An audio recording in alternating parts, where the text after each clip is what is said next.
ఏమనుకుంటున్నారు? కాంగ్రెస్ లోకి వస్తే ఈసారి కాంగ్రెస్ బలపడుతుంది అన్నటువంటి ఆలోచనతో వారికి పిలుపులు పంపిస్తా ఉన్నారా?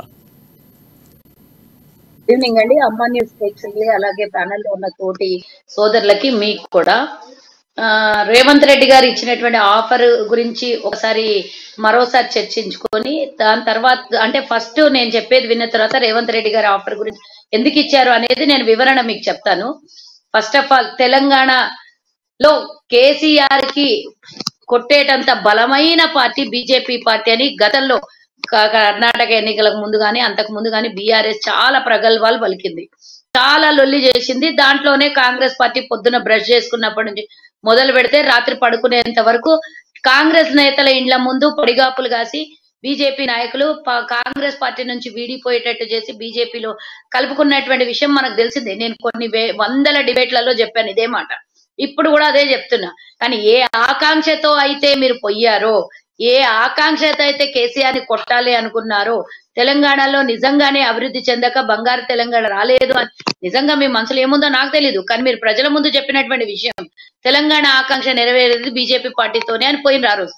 కాంగ్రెస్ పార్టీకి ఏముంది, కాంగ్రెస్ పార్టీ పని అయిపోయింది, కాంగ్రెస్ పార్టీలు ఇవ్వదు, కాంగ్రెస్ పార్టీలో నాయకులు లేరు, కాంగ్రెస్ పార్టీలలో కొట్లాటలు ఉన్నాయి, కాంగ్రెస్ పార్టీకి కుంపట్లు ఎక్కువ అని మాట్లాడినటువంటి ఇక్కడ ఉన్నటువంటి తెలంగాణలో ఉన్నటువంటి బీజేపీ కానీ టీఆర్ఎస్ కానీ ప్రతి ఒక్కరు వాదించారు.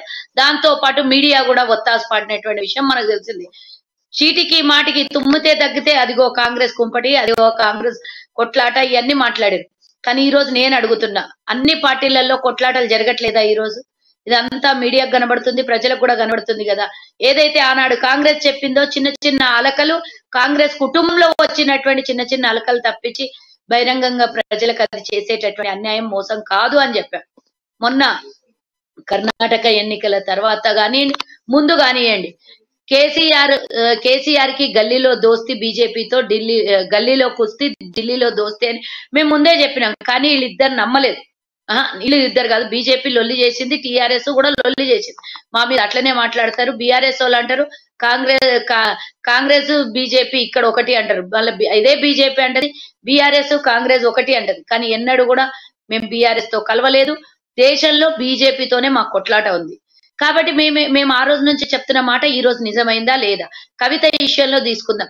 కవిత విషయంలో గత 8 నెలల నుంచి మునుగోడు ఎన్నికల ముందు నుంచి మొదలుపెట్టి ఆ రోజు 4 ఎమ్మెల్యేలు పట్టుబడ్డప్పటి నుంచి మొదలు పెడితే ఇప్పటిదాకా అది ఆరంభమైంది కానీ అంతం కావట్లేదు.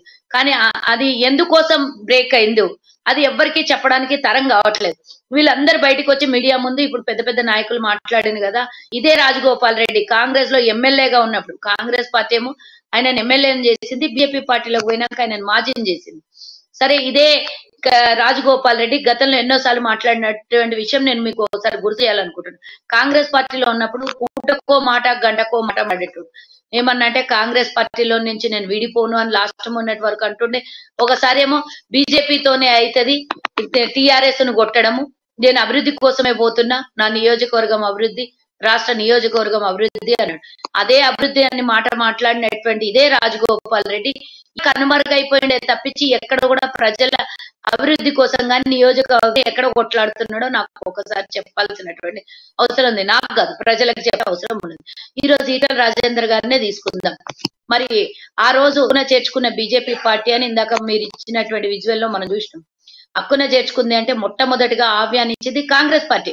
నిజంగా నువ్వు బీఆర్ఎస్ పార్టీ మీద కొట్లాడాలి అని అనుకున్నప్పుడు నిన్ను ఎప్పుడైతే వాళ్ళు సస్పెండ్ చేసిండ్రో, ఎప్పుడైతే నిన్ను పార్టీలో నుంచి తీసేసిండ్రో, పదవి నుంచి తీసేసిండ్రో, ఆ రోజు నిజంగా ప్రతిపక్ష పార్టీలో మేమున్నాం, అధికార పార్టీలో కేంద్రంలో లేం, రాష్ట్రంలో లేం. నిజంగా కొట్లాడాలి అనుకుంటే బీఆర్ఎస్ పార్టీ బీజేపీ పార్టీ ఒకటే అని మేము గతంలో 1000 సార్లు నెత్తి నోరు మొత్తుకున్నాం, అయినా కానీ వినలేదు. నిజంగా నీకు ఒకవేళ తెలంగాణ ప్రజల ఆకాంక్ష నెరవేర్చాలి, తెలంగాణ బంగారు తెలంగాణ తేవాలి అనుకుంటే నువ్వు ఆ రోజు కాంగ్రెస్ పార్టీతోనే వస్తుంటివి, రాలేదు. ఆ రోజు బీఆర్ఎస్ చేసినటువంటి నీ మీద ఆరోపణలు నిందలు అవి నిజాలో మాకు తెలీదు. ఇప్పటి వరకు ఆరోపణలు నిందలు ఇంతవరకు ఒకటి కూడా ప్రూవ్ అవ్వలేదు, ఒక కేసు కూడా బయటికి రాలేదు. కానీ ఆ రోజు బయటికి పోయేంత వరకు బీజేపీలో చేరేంత వరకు బీఆర్ఎస్ రోజు లొల్లి చేసింది. ఈటల రాజేందర్ అవినీతి, దేవాదాయ శాఖకు సంబంధించిన భూములు, దళిత భూముల్ని కొట్టేసిండు అనే విషయాన్ని మాట్లాడినటువంటి లొల్లి గగ్గోలు నేతలు, నాయకులు, కార్యకర్తలు అందరు. అలానే బీజేపీలోకి పోయేంత వరకు లొల్లి చేశారు. బీజేపీ పార్టీలోకి రాకపోయినట్టే గనక ఈ దాడులు డెఫినెట్ గా జరుగుతుండే, ఆయన మీద కేసులు అవుతుండే. కానీ ఏ బీజేపీలో పోయిన బీజేపీ అవినీతి కూడా అందరూ ఒకటే, మేము ఎవరికైనా శిక్షిస్తాం, మా పార్టీ సరే బయట దేశం కోసం ధర్మం కోసం బతుకుతామని బీజేపీ పార్టీ చెప్పుకుంటది కదా. మరి ఈటెల రాజేందర్ పోయినాక నేను ఆయన తప్పు చేసిండు అనను, తప్పు చేయలేదు కూడా అనను. ఎందుకంటే ఏది అంటే ఆయన మీద బీఆర్ఎస్ గాని, ఒక్క నిమిషం అన్న నాదైనాక మీరు మాట్లాడండి, నా బీఆర్ఎస్ గాని బీజేపీ గాని ఒక్క నోటీస్ అయినా పంపించిందా, ఒక్క ఎంక్వైరీ అయినా చేసిందా? ఆయన శీషల్లో శంకల్లో పోషణ ఏంటంటే బీఆర్ఎస్ పార్టీ ఎందుకు నిందలేసింది, ఎందుకు బయటికి పంపించింది, ఎందుకు నేను కూడా చెప్తున్నా, రేవంత్ రెడ్డి గారు కూడా చెప్పిండ్రు, బీఆర్ఎస్ పార్టీలో ఉన్నప్పుడు జరిగినటువంటి అవినీతిలో నీకు భాగస్వామ్యం లేదా అంటే, తప్పు చేసేవాడిని చూస్తూ క్షమించడం కూడా తప్పు చేయడం పెద్ద నేరం. మరి అలాంటిది నువ్వు చేసినవేమో, చేయలేదేమో, ఏదైనా సరే బీఆర్ఎస్ చేసిన తప్పులో భాగస్వామ్యం, పార్టీకి నేను కూడా ఓనర్ అని చెప్పుకున్నా నీకు అక్కడ జరిగినటువంటి అవినీతిలో నీకు ఎలా భాగస్వామ్యం లేదు? మంచైనా చెడైనా ఆ రోజు ఆరోగ్య శాఖ మంత్రిగా ఉన్నప్పుడు, ఇంకో మంత్రిగా ఉన్నప్పుడు ఏ అవకతవకలు లేకుండా తెలంగాణలో అన్ని బిల్లులు పాస్ అయినాయా? అన్ని బిల్లులు అసలు ప్రజలకు నచ్చినట్టే నడిచినాయా?